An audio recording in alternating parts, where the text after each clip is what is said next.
You, John Fitzgerald Kennedy, do solemnly swear I, John Fitzgerald Kennedy, do solemnly swear that you will faithfully execute the office of President of the United States that I will faithfully execute the office of President of the United States and will, to the best of your ability, and will, to the best of my ability, preserve, protect, and defend the Constitution of the United States. preserve, protect, and defend the Constitution of the United States. So help you God. So help me God.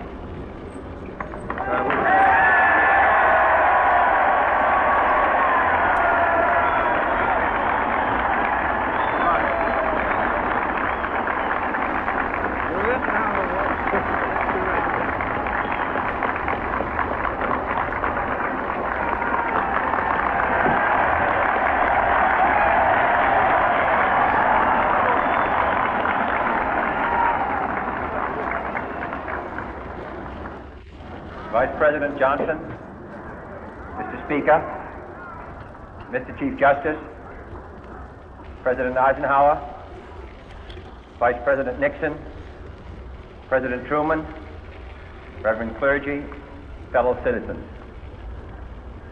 We observe today not a victory of party, but a celebration of freedom, symbolizing an end as well as a beginning, signifying renewal as well as change.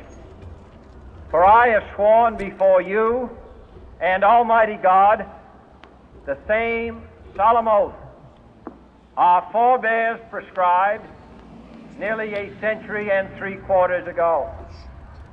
The world is very different now, for man holds in his mortal hands the power to abolish all forms of human poverty and all forms of human life. And yet the same revolutionary belief for which our forebears fought are still at issue around the globe. The belief that the rights of man come not from the generosity of the state, but from the hand of God. We dare not forget today that we are the heirs of that first revolution.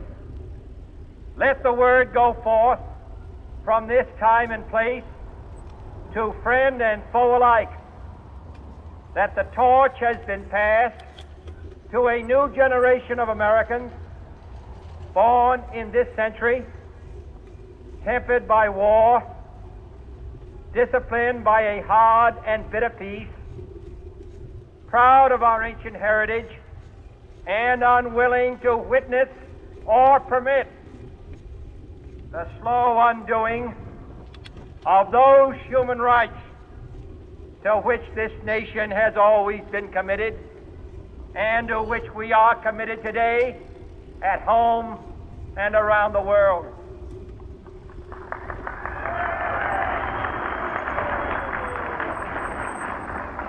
Let every nation know, whether it wishes us well or ill, that we shall pay any price, bear any burden, meet any hardship, support any friend, oppose any foe to assure the survival and the success of liberty.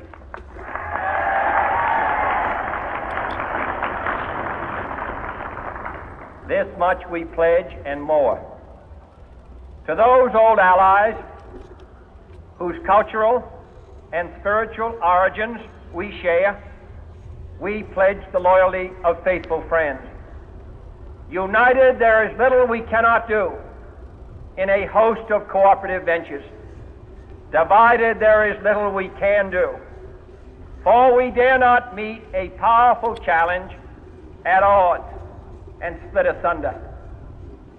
To those new states whom we welcome to the ranks of the free, we pledge our word that one form of colonial control shall not have passed away, merely to be replaced by a far more iron tyranny. We shall not always expect to find them supporting our view, but we shall always hope to find them strongly supporting their own freedom, and to remember that in the past, those who foolishly sought power by riding the back of the tiger ended up inside.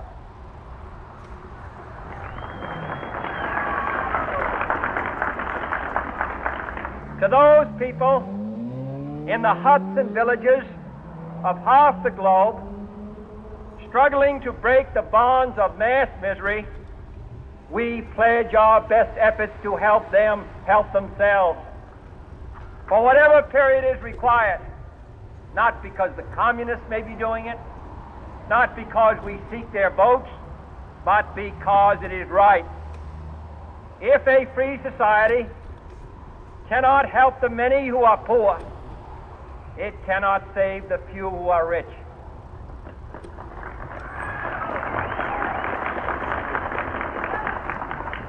To our sister republics south of our border, we offer a special pledge to convert our good words into good deeds, in a new alliance for progress, to assist free men and free governments in casting off the chains of poverty.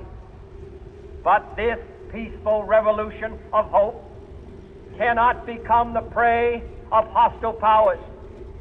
Let all our neighbors know that we shall join with them to oppose aggression or subversion anywhere in the Americas.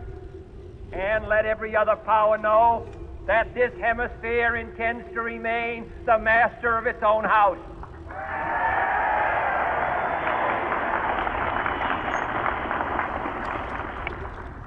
To that World Assembly of Sovereign States, the United Nations, our last best hope, in an age where the instruments of war have far outpaced the instruments of peace, we renew our pledge of support to prevent it from becoming merely a forum for invective, to strengthen its shield of the new and the weak, and to enlarge the area in which its writ may run.